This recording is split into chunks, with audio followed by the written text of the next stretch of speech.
മലയാള cinema നടന്മാരുടെയും നടിമാരുടെയും സംഘടനയായ അമ്മയിൽ ഇപ്പം വർഗീയതയും രാഷ്ട്രീയവും വന്നു ചേർന്നിരിക്കുന്നു.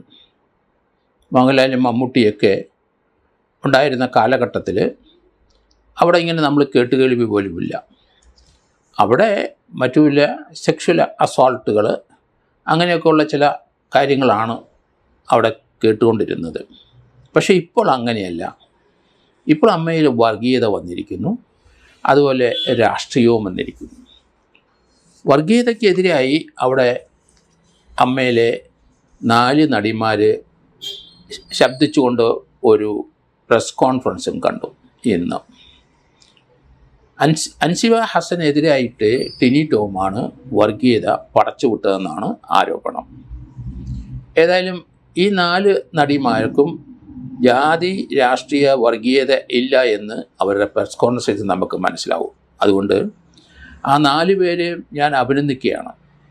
മാലാ പാർവതിയും ഉഷാ ഹസീനയും മായ വിശ്വനാഥും അൻസിബ ഹസനും. അവർ 4 പേരും ആ പ്രസ് കോൺഫറൻസിലുണ്ടായിരുന്നു. ഏതായാലും 4 പേരും വ്യത്യസ്ത ജാതിക്കാരും ഒക്കെയാണ്. പക്ഷേ അവരൊത്തൊരുമിച്ച് നിൽക്കുന്ന കാഴ്ച കണ്ടപ്പം അതിന് വർഗീയതക്കാരോടും രാഷ്ട്രീയക്കാരോടും പടപൊരുന്ന് കണ്ടപ്പം സന്തോഷം തോന്നി. ഏതായാലും ഈ 4 പേരെയും അഭിനന്ദിക്കാതിരിക്കാൻ കഴിയില്ല നമുക്കാർക്കും. മാലാ പാർവതി വളരെ ഗഹനമായ രീതിയിൽ അത് എന്താ നടന്നതെന്ന് കൃത്യമായി അവിടെ പറഞ്ഞു. അവിടെ ടിനി ടോമാണ് ഈ വർഗീയത അഴിച്ചുവിട്ടത് എന്ന് നേരത്തെ മുതൽ അൻസിബ ഹസൻ പറഞ്ഞിരുന്നു. അവർ സിനിമാ രംഗത്ത് വരുമ്പം അവരെ കളിയാക്കുക, അവരോട് മ്ലേച്ഛമായി സംസാരിക്കുക, അവരെ സെക്ഷുവലായിട്ട് സംസാരിക്കുക അവർക്കെതിരെ, അതുപോലെ ജാതി പറഞ്ഞു. അത് വർഗീയതയുടെ വിളമ്പി, തമാശന് വിളമ്പി എന്നൊക്കെ നേരത്തെ അയാൾ പറയുന്നത് കേട്ടു. പക്ഷേ ആ അമ്മയിൽ അതിന് നടപടിയൊന്നും എടുത്തില്ല. രണ്ടാമത് പോലീസിൽ കൊടുത്തു, കടവന്ത്ര പോലീസിൽ. അവരും ടിനി ടോമിനോടൊപ്പം ചേർന്ന് നിന്നു, അയാളെ സഹായിച്ചു. കമ്മീഷണർക്ക് പരാതി കൊടുത്തിട്ടൊന്നും കേസെടുത്തില്ല. പിന്നീട് അൻസിബ ഹസൻ നേരിട്ട് കോടതി കൊടുത്തു. കോടതിക്ക് അവരുടെ മൊഴി കേട്ടപ്പം കൃത്യമായി അതിനകത്ത് ഓഫൻസ് ഉണ്ടെന്ന് തോന്നി. അവർ ഡയറക്ഷൻ കൊടുത്തു കോടതിയിൽ നിന്ന്. അങ്ങനെ Ernakulam city police, Kadavanthra police case register ചെയ്തു. ഈ കേസിനകത്ത് നമ്മൾ നോക്കുമ്പം അവരുടെ മൊഴി അടിസ്ഥാനത്തിൽ തീർച്ചയായിട്ടും ഒരു വർഗീയത അവിടെ വന്നിട്ടുണ്ട്. അത് 295A പ്രകാരം റിലീജിയസ് ഇൻസൾട്ടാണ് ഒരു പ്രത്യേക ക്ലാസ്സിന്. അതുപോലെ അവരെ റിലീജിയസ് ഫീലിംഗ് അല്ലെങ്കിൽ മതപരമായി അവരെ അവഹേളിക്കുന്ന രീതിയിലുള്ള ചില വാക്കുകൾ വിളിച്ചു പറഞ്ഞതായിട്ടും ഇപ്പോൾ വന്നിരിക്കുന്ന ആരോപണം.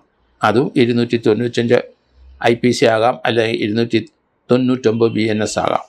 എന്തായാലും ശരി, അത് ഗൗരവപരമായ കുറ്റകൃത്യം തന്നെയാണ്.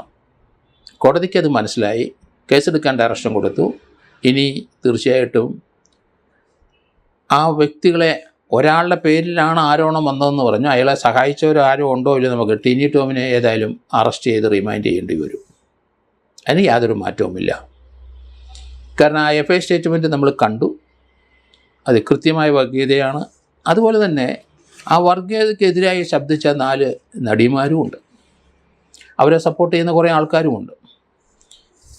ഈ അമ്മയിലുള്ള വരവ് ചെലവ് കണക്കുകൾ അമ്മയുടെ ഈ പുതിയ ഭാരവാഹികൾക്ക് അവിടെ അവതരിപ്പിക്കാൻ കഴിയാതെ വന്ന സാഹചര്യം, അതിനവർ പറഞ്ഞ റീസണിങ് ഇതിനു മുമ്പുള്ള അവരുടെ കണക്കുകളൊന്നും ബോധിപ്പിച്ചില്ല, ആ കണക്കുകൾ ഹാജരാക്കിയില്ല, അതുകൊണ്ട് നമുക്ക് മൊത്തം കണക്കുകൾ പ്രസൻറ്റ് ചെയ്യാൻ കഴിഞ്ഞില്ല എന്നാണ് ശ്വേതാ മേനോനും സംഘവും ഒക്കെ പറഞ്ഞത്. പക്ഷേ അതില്ലെങ്കിലും അവരുടെ കണക്ക് പ്രസൻറ്റ് ചെയ്യായിരുന്നു ജനറൽ ബോഡിയിൽ.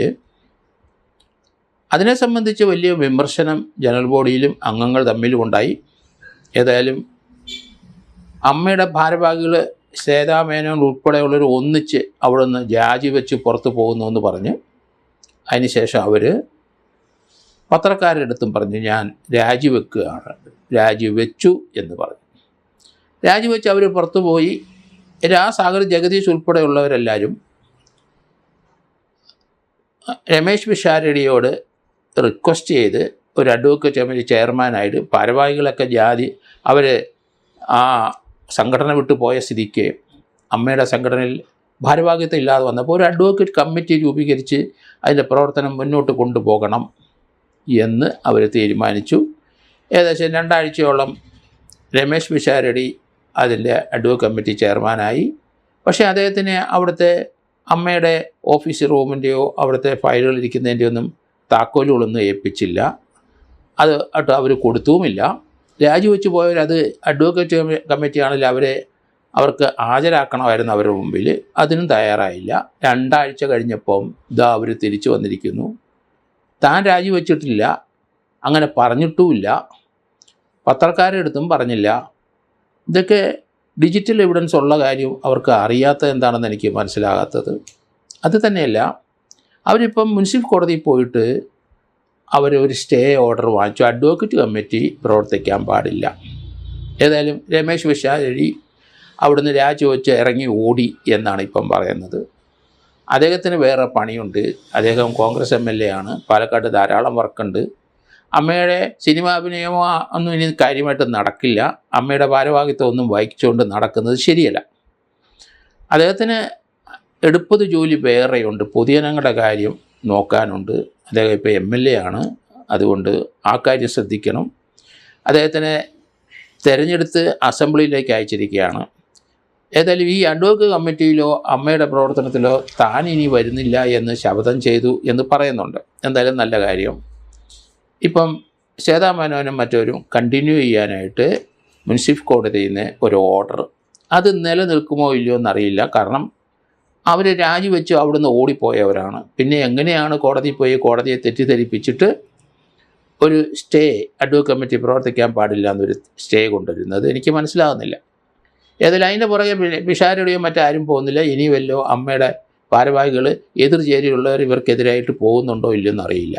പക്ഷേ മറ്റൊരു വാർത്ത വരുന്ന അമ്മയിലെ ചില രാഷ്ട്രീയം, BJP രാഷ്ട്രീയം അതിൻ്റെ അംഗങ്ങളിലേക്ക് പകരാൻ വേണ്ടി ശ്രമിക്കുന്നു.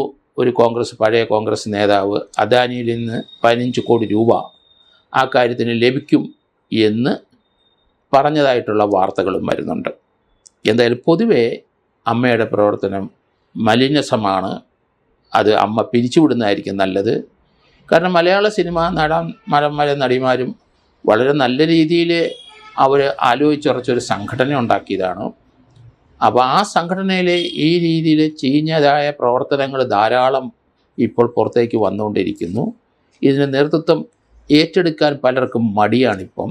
കാരണം ആരോപണം പ്രത്യാരോപണങ്ങളും ജാതി രാഷ്ട്രീയ ചിന്തകളും ഒക്കെ അമ്മയിൽ വരുന്നു. ഇത് അങ്ങനെയുള്ളൊരു സംഘടനയല്ലല്ലോ.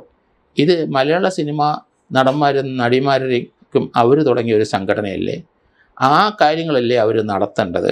എന്തായാലും വരും ദിവസങ്ങളിൽ കൂടുതൽ പ്രശ്നങ്ങൾ അമ്മയിലുണ്ടാകും. വളരെ നാറ്റക്കേസുകളായി ഉണ്ടാകുമെന്നാണ് എനിക്ക് തോന്നുന്നത്. ഏതായാലും അവിടെ ജാതി-മത ചിന്തയില്ലാതെ അടിയുറച്ച് നിൽക്കുന്ന ആ 4 നടിമാരെ പോലെയുള്ളവർ രംഗത്ത് വരണം, ഒന്നിച്ച് നിൽക്കണം. അമ്മയുടെ പ്രവർത്തനം നല്ല രീതിയിൽ മുന്നോട്ട് കൊണ്ടുപോകണം. സതുദ്ദേശരായ ധാരാളം നടന്മാരോടുണ്ട്. പല അവശരായ കലാകാരന്മാർക്കും അമ്മ എന്ന സംഘടനയിൽ നിന്ന് അവർക്ക് നിത്യവൃത്തിക്കുള്ള പണം കൊടുക്കുന്നുണ്ട്.